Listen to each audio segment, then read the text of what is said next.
Get it sexy. Get it sexy. Good morning and welcome to the Caribbean Confession Podcast. I'm your host, Tamika. I have some juicy stories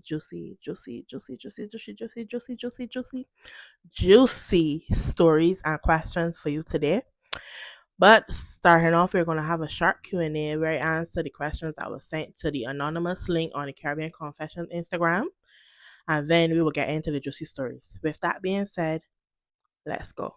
You're the one I want. You're the one I need. I'm begging you. First question. Why did you start this podcast? I began this podcast because I believe that everybody deserves to tell their story without being judged. So you can send anonymous stories, anonymous questions, and they will be answered on this platform. But everything is 100% anonymous and no personal information would be given up from my part. When you send in a story or you send in a question, I would not be able to see who sent it. It's just up to me when I review the questions if I can put them on the pod or not, if they are safe to put on the pod. Some people just ask some questions of this world. Like I see one yesterday, I was like,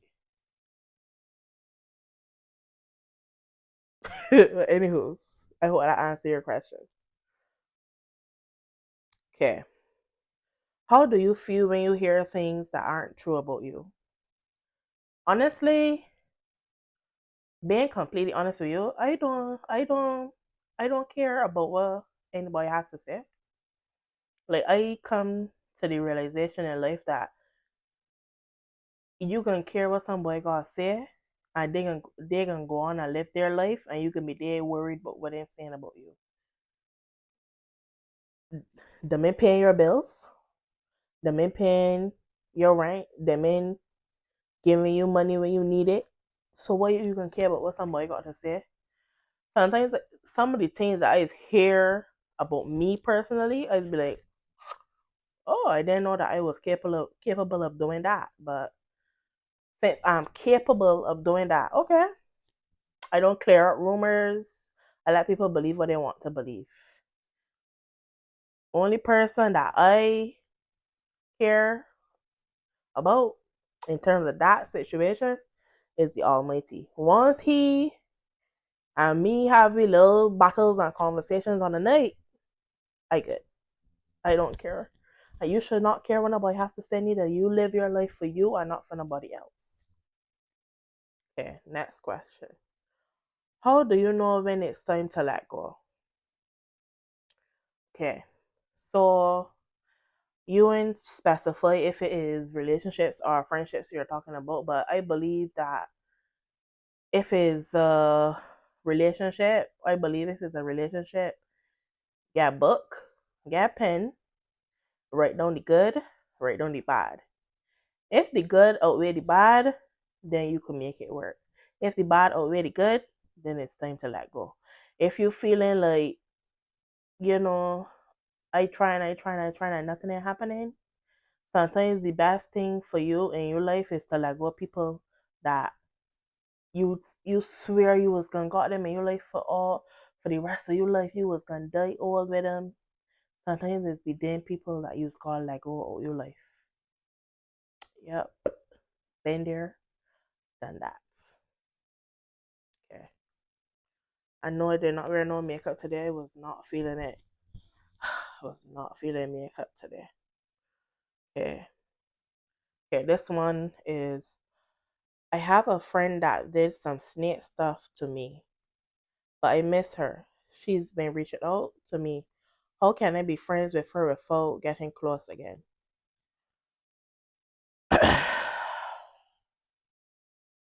Oh boy. All right.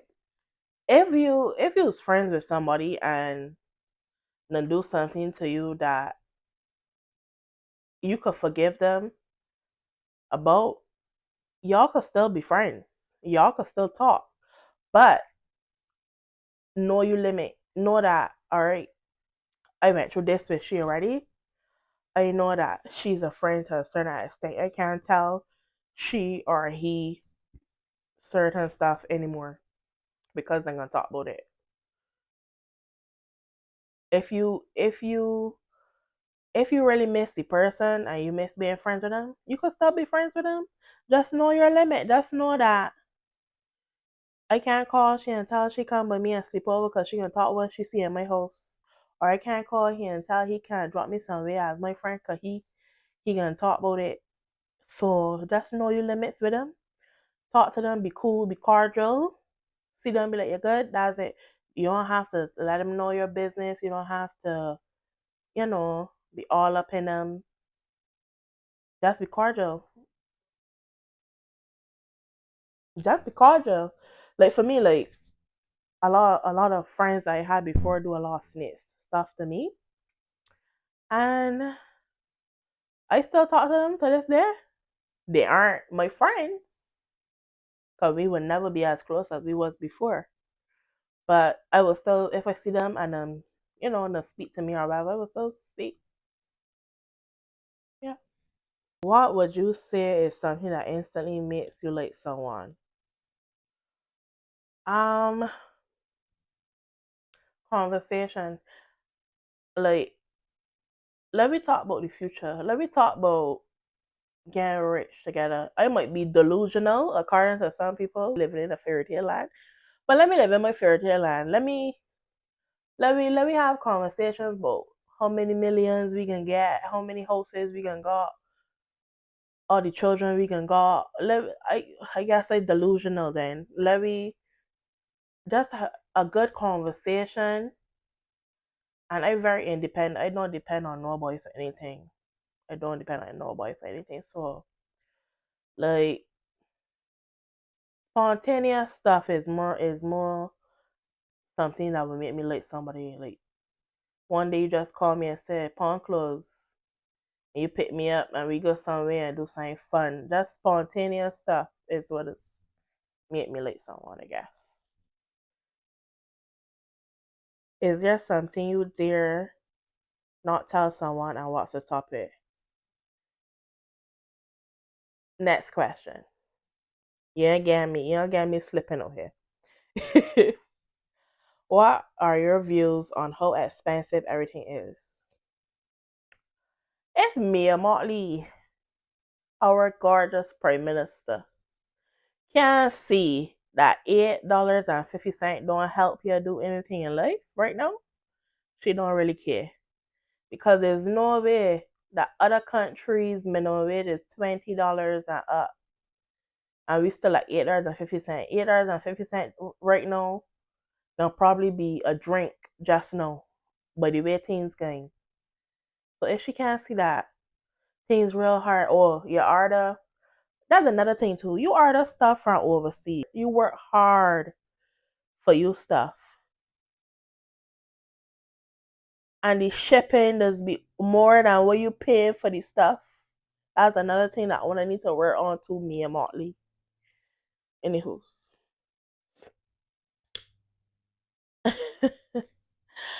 Have you ever dated a man and got it? I don't date. I don't date, so I can't answer that question because I don't date. I don't date. So I'm sorry, but I don't date, so I can't answer that question. Do you think a broken person can be fixed? Anybody could be fixed. You have to want to fix yourself. You gotta be like, you know what I'm saying? This ain't the way that it should be going for me. It's time to fix it. You gotta want the help. You can't force somebody to get help. You gotta want the help for yourself. Like nobody can't force you to get help. If you broken, get a therapist. Talk to somebody, you know? It can be hard, it can be rough the first couple of months. But eventually you can get through. Don't worry. It's only be sore for a little bit. And then quit so you're gonna be all bubbly and happy. You're gonna be thinking about I can't wait to get my own stuff. Yeah. Yeah. Next question. What would you do if you become famous overnight? Well, the first thing I would do, I wouldn't want to be famous though. But if I was to become famous, the first thing I would do is call my mother and I would tell she, Mommy, we life about to change. Good. Then when the money that does come with the fame start coming in, I making sure mom's good, my sister good, and the people that was there with me through all of my hard times, them gonna be good. Y'all gonna be set up good. And then after that, I can enjoy my money and my, I guess, the fame, but I wouldn't really care for fame. I could enjoy the money. You could give me the money without the fame and that'll be good. Like I don't really care. I would never care to be famous. I would care about the money. Is a difference. He's a that was my question of the week. He's a 10, but and somebody said he's a 10, but he calls you Pookie. All right, Pookie, don't kill me. Okay. Has there ever been a time where you felt like you were close to something good and then it didn't work out? There was once when I applied to be a cruise ship chef, and I believe this is one of the reasons why I stopped doing chef work too. Like, I wanted a chef. I wanted to work on a cruise ship so bad. Did I tell you bad? Bad. I walked down the road crying when that woman do what she do to me. But in a way, I am grateful that she did because when you hear what cruise ship chefs and other people for the Caribbeans get paid to work 7 days a week, 14 hours a day, I'm very grateful. Because there's no way that wanna pay me $770 a month to work 7 days a week, 12 to 14-hour days when I gotta be mad. So, but that's the only reason why I stopped cooking too. Like I lost my passion for it because the way I feel she was just being racist though. Got this cream on my face, but anyways, I believe she was just being racist. But that was the first time I ever, encountered something like that, and it hurt like hell because anybody know me, I always wanted to work on a cruise ship. That was my dream. That was my dream job to work on a cruise ship, and I believe I still got these stuff in my email too. But that was the worst experience. And then too, these people that can't even speak English properly to interviewing you too. So in a way, I'm grateful that I didn't get through. Well, I did get a job offer and everything, but it's what happened after the job offer that really offset everything. I would not get into detail about it because of personal reasons, but God knows best. Whenever you feel like saying on your way and you pray, because I always pray. And when you think that God is listening, He's be listening. And God knows that I wouldn't have survived working in shifts, even though I work security and other places. He knows 12 to 14 hours a day for $770 in the money to be a chef. So yeah. So now we're gonna get into the story. The first story goes like this. Hi confessions. I began dating this guy about 5 months ago. Let's call him Sean. P.S. We do not use real people names, so I changed the name that she sent in this for reasons which y'all can't sue me or anything like that because I'm broke. But anyways. Sean. I knew he has a girlfriend, but I did not care. Because he was fine as hell and extremely good in bed. I've been sleeping with his best friend for 3 weeks now, and he is also extremely good in bed. The best friend wants us to take it to the next level, but neither of them know I sleep with both of them. But wait, the story gets better. I'm also pregnant and I'm a few days along. I'm not sure who the father is. This will be my first child and the best friend's first child if I tell him. But it can be a good possibility it's Sean's baby. What do I do? Says you out here again. You out here again. You out here slipping in the streets. You get a 2-for-1 special and you out here slipping in streets. Come here, look. Come here. Let me get my belt for you. Let me get my belt for you. Come. You out here slipping. Here. Are not serious no all jokes aside.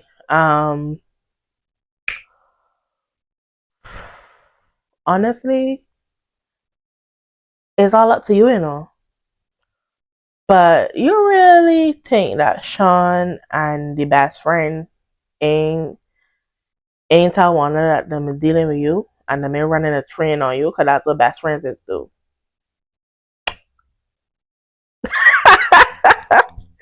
So my advice to you would be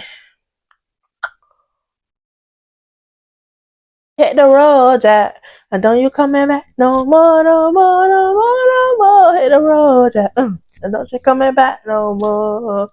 But if it's your first child and you want to go through the stress, you can eventually have to tell both of them. But I would tell Sean first because he's the one with the girlfriend and he's the one that will more understand. And then you need to tell Sean that you're also dealing with somebody else and you're unsure who the baby father will be.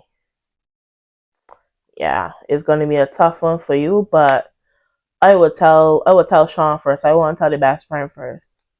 Cause the best friend when he find out that you dealing with when he find out that you dealing with homeboy, he ain't gonna want to see you again.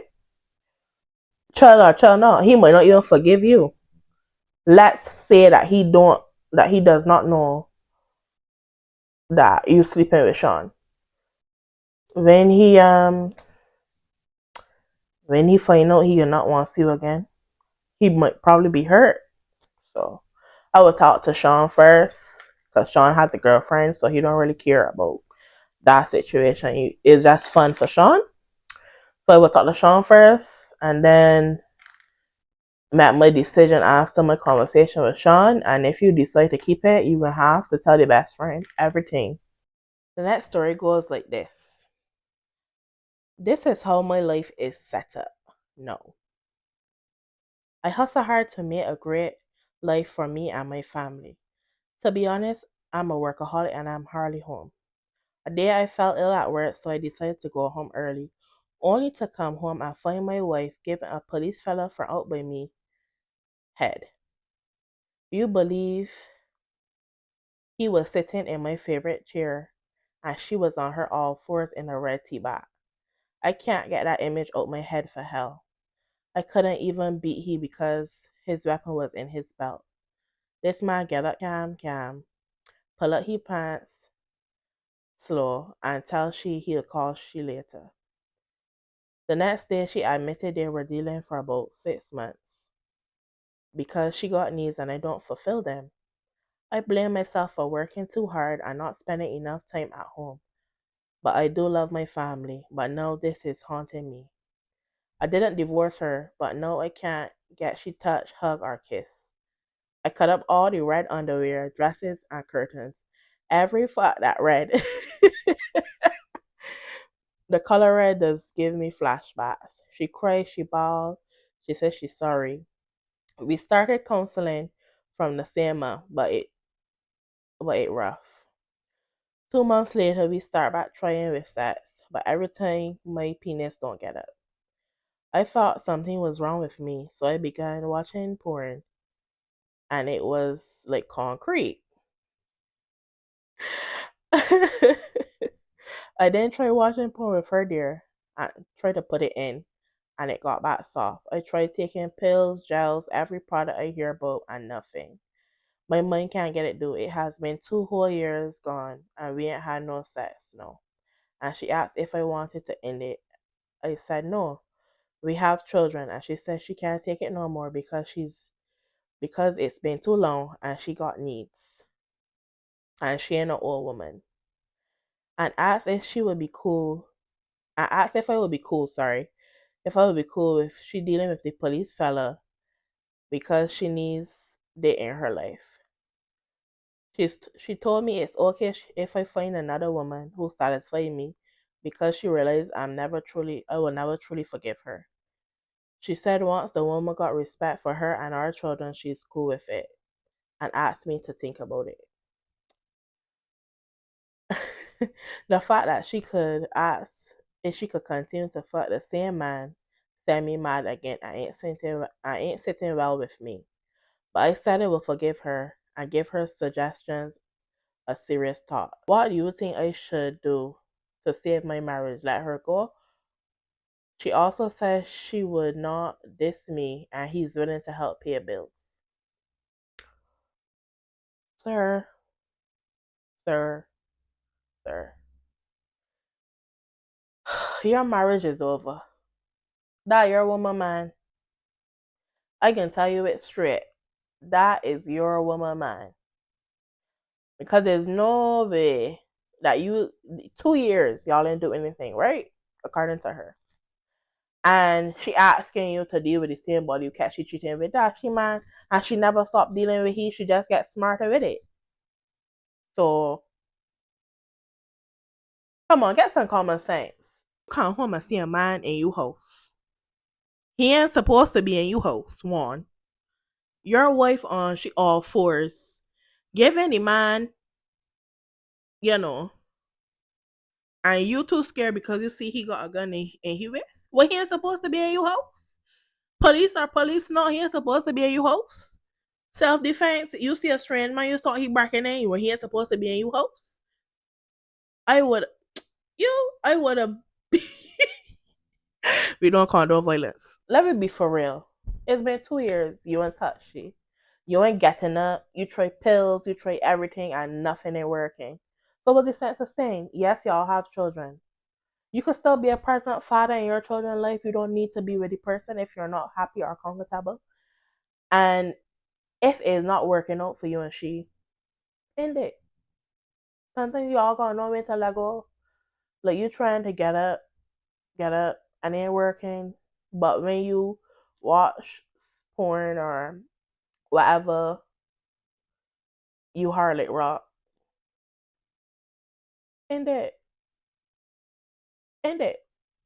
She asking you to go and deal with the same man that she cheating on you with, and she upon she all fours according to you. So end it. Just end it. Save yourself the heartache and pain and just end it. If you've made it to the end of this video, I want to thank you for tuning in to the Caribbean Confessions podcast. You can follow us on YouTube and you can follow us on Instagram and send in your anonymous stories and anonymous questions at the Caribbean Confessions pod on Instagram. And you can watch the full length video of the Caribbean Confessions podcast on YouTube. Thank you. Smile more, worry less. Bring some gal for the crew, gal on gal. Every time you boom bam move and your boom boom fat and it a put me in the mood and you're right.